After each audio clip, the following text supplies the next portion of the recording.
eu vim de uma frota, de Uma safra? De uma safra de pessoas que vem daquela coisa assim, mano, política não se discute, não quero saber dessas porra, é tudo um bando de safado, não quero saber de porra nenhuma. Então, ultimamente, por causa do meu trabalho, eu tenho que me informar, eu tenho que aprender. Mas só que eu vim com isso na minha cabeça, de não quero saber de nada, não quero discutir, vai com esse papo chato pra lá. Por que você acha que no Brasil tem muitas pessoas que têm esse posicionamento de tipo assim, mano, eu não quero saber nem do Lula, nem do Bolsonaro, nem de ninguém. E aí acaba que a pessoa não serve pra nada também, né? Se ela não se posicionar e etc. Ô, Mitica, eu vou te contar uma história minha. Em 1978, eu comecei a ficar famoso porque nós fizemos as primeiras greves dos metalúrgicos no ABC. Eram greves, sabe? Primeiro foi greve por fábrica, depois nós fizemos greve. Nós fazíamos assembleia no estádio com 100 mil pessoas. Era muita coisa. Então, aí o pessoal começou a me convidar para ir para a política. E eu dizia assim, eu achava que eu era inteligente, eu dizia assim, eu não gosto de política e não gosto de quem gosta de política. Eu achava que era o máximo. A imprensa batia palma, eu saía na primeira página dos jornais, finalmente surgiu um operário que não gosta de política, ele não quer o poder, ele só quer melhorar um pouquinho o salário dele e tal. Aí, cara, foi passando 3, 4 meses, eu estava na rua fazendo campanha, sabe para quem? Pro Fernando Henrique Cardoso. Por quê? Porque ele era candidato ao Senado, sabe? Ele disputava com o Montoro e com o Cláudio Lembo. E ele tinha votado do exílio, era uma figura interessante, porque era mais jovem, porque era um cara mais à esquerda, sabe? Mais à esquerda, mas depois ficou mais à direita e tal. Mas eu tinha uma boa relação com ele, e não foi ele que pediu para mim, não. Fui eu que fui pedir para ele para apoiá-lo. Eu e muitos sindicalistas. Aí depois eu descobri que se a gente não cria um partido político, a gente estava ferrado. Porque você nunca pode esperar que alguém faça por você aquilo que você mesmo tem que fazer. Então você fica esperando que o Congresso Nacional aprove as coisas boas para o país. Você já parou para analisar quem é que está no Congresso Nacional? Você já viu o prontuário de cada um? Você já viu a ficha de cada um? Você já viu a origem de cada um? Se você não vê isso, você não vai saber votar. Se você não vê, você vai votar equivocadamente. É como se você fosse colocar uma raposa no seu galinheiro achando que a raposa vai engordar as galinhas. Não vai, vai comer as galinhas. Então eu descobri que era preciso fazer um partido. Descobri porque eu fui no Congresso brigar para não aprovar uma lei. E quando eu cheguei lá, eu percebi que não tinha nenhum trabalhador. Aí então eu comecei a fazer política, sabe? Eu fui gostando da política, e eu achei que era o caminho. Se você está descontente com alguma coisa, é através da política que você vai mudar. Sabe? Então você tem que participar, você tem que saber como participar. Sabe? E quando eu digo isso, ô Mitica, eu digo o seguinte, veja, eu não acho que um artista, eu não acho que um cara tem que dizer eu voto em fulano, não tem que dizer nada, ele tem que ser profissional, fazer o programa dele, dizer o que ele bem entender.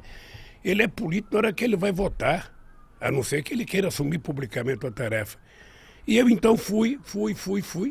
E depois, você pensa que eu imaginei ser candidato a vereador uma vez? Nunca me passou pela cabeça. Mas quem te incentivou de você virar um candidato a vereador? Veja, eu não fui vereador. Eu fui candidato a deputado a governador de São Paulo em 82.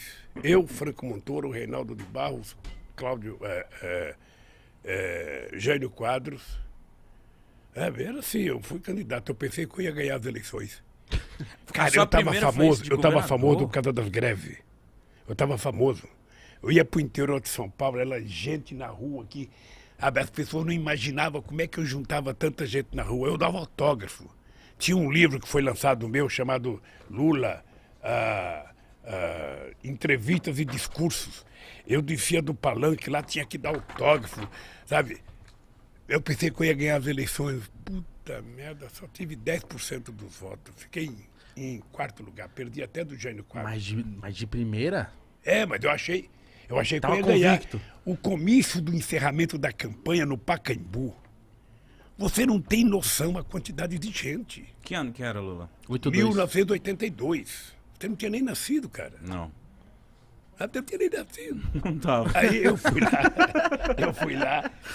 E aquela multidão de gente, sabe? Falou, Eu já falava, era meu. porra, vou ganhar as eleições.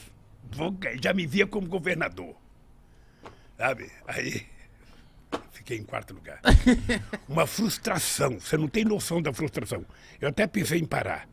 Aí quando foi em 85, eu fui para Cuba. Eu conheci o Fidel. Aí fui lá visitar o Gente Fidel. boa? Hein? Gente boa? Gente boa. Aí começamos a conversar sobre política. Aí eu falei, ó, Fidel, eu estou pensando em parar porque eu pensei que eu ia ganhar, não ganhei, eu só tive, sabe, 10% do voto. Ele falou, quanto que é 10% do voto? Eu falei, é 1.254.000 votos. Ele falou assim para mim, ô Lula, não existe na história da humanidade nenhum operário metalúrgico que já teve 1.254.000 votos, cara. Você teve uma puta de uma votação. Para com esse negócio de que você foi derrotado. Não tem. Aí eu falei, pô, eu sou bom. O Fidel falou, então... Sabe, então foi muito bom, porque isso me deu coragem de entrar na política. Eu fui aprendendo. Era muito chato, porque eu imaginava que todo trabalhador ia votar em mim. Sabe, eu falava, bom, eu sou trabalhador, sou do Partido dos Trabalhadores, todo trabalhador vai votar em mim. Puta, eu ficava nervoso, mais nervoso. Eu ia fazer comício nas estradas, chegava, sabe, nos corta. A classe média, sabe, apoiava a gente, batia palma, sabe, nas universidades, todo mundo. Mas quando eu passava nos caras que estavam colhendo algodão, cortando cana, aí eu ia fazer passeata aqui em São Paulo, no centro de São Paulo. Aí quando tinha um trabalhador trabalhando numa construção na Casa Civil, todo mundo, Lula, Lula, um trabalhador. Aí já mandava, eu levantava a mão, cara. Mas por que você acha que você não era popular com os trabalhadores nessa época? Não, é porque é o seguinte, o povo não tinha o hábito de fazer política. Política era uma coisa estranha. Esse é um país em que demorou. A mulher só foi ter o seu primeiro voto em 1934, porque ganhou na justiça. Esse é um país que só votava dono de proprietário de terra, gente alfabetizada e gente que tinha conta até de 200 mil réis. Pobre, analfabeto e peão de fábrica, jamais votava. Aí o pessoal também falava, pô, esse Lula é um analfabeto igual eu, porra, por que eu vou votar nele? Ele não tem condições. Aí eu descobri que leva tempo, viu, Gão? Leva tempo para você convencer as pessoas das coisas. Aí é um trabalho de muito debate, de muita discussão. Quando eu passo num lugar que eu vejo um cara ser contra a política, eu não acho ruim. Eu fico só imaginando que informação que ele recebe todo santo dia. Porque eu tenho uma coisa que eu falo para a juventude o seguinte, olha, ô Igão, você pode não gostar de política. Tá? Você pode dizer, eu não gosto de política, política é tudo ladrão, Lula é ladrão, sabe, Haddad é ladrão, Fernando Henrique Cardoso é ladrão, Bolsonaro é ladrão, Dória é ladrão. Você pode dizer tudo o que você quiser. Mas mesmo você pensando assim, você pensa o melhor para o seu país, você pensa o melhor para o seu povo, você pensa o melhor para você. Então, se você acha que todo mundo não presta, você tem que decidir escolher um cara que presta. E esse cara que presta não é os outros, é você, cara. Então, coloca o político que você tem dentro de você para fora e seja você o político decente, sabe, porreta, sabe, que você quer. Não tem outro jeito. Você não pode querer que eu seja a pessoa que você quer que eu seja. Não, eu sou eu. Agora, se você quer um cara top, é você, Mitico, é você, Igão. É assim que se faz as coisas. A política no Brasil não dá certo porque as pessoas não têm compromissos ideológicos. As pessoas são eleitas porque são eleitas. Mas eu acho, ó, por exemplo, se eu me candidatar, vou falar, rapaziada, a gente fez uma fama bacana aqui com o Podpah, a galera já me conhece um pouco. Vou falar, galera, ano que vem eu quero virar deputado, sei lá. A galera já vai me olhar com outro olhar, sabia, Lula? Vai falar assim, ih, mano, então ele criou o Podpah só pra ganhar voto, esse filho da puta. Já vai me olhar com outro olhar, esse cara entendeu? que pensa assim, é verdade, ele vai pensar assim. E é normal que ele pense assim. Porque a vida inteira na política se tirou proveito da inocência do povo. Sim. Eu morava na vila, quando eu fui morar no Parque Bristo, chegava em época da eleição, eu morava numa... Se você for na ribanceira que eu morava, você nem sai hoje se chover. Eu morava numa ribanceira que quando eu saía para trabalhar, eu colocava galocha. Você não sabe o que é galocha? Galocha é uma bota de borracha.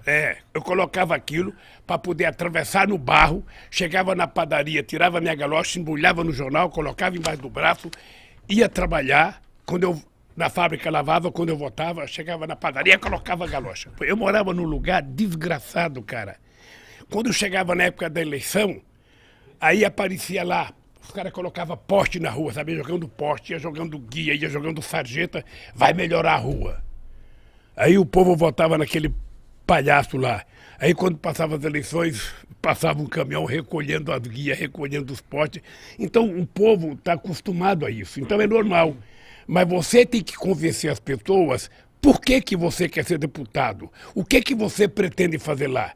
Faça um programa e apresente para o povo. Eu quero ser deputado porque eu quero fazer isso, isso, isso e isso.